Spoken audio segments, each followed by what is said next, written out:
Today Bible reading is taken from Luke 17, verse 1 to 4.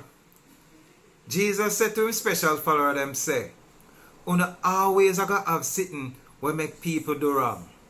But trouble for the one where make somebody else do the wrong.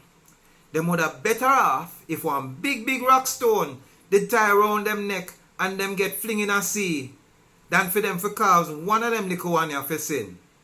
So watch yourself.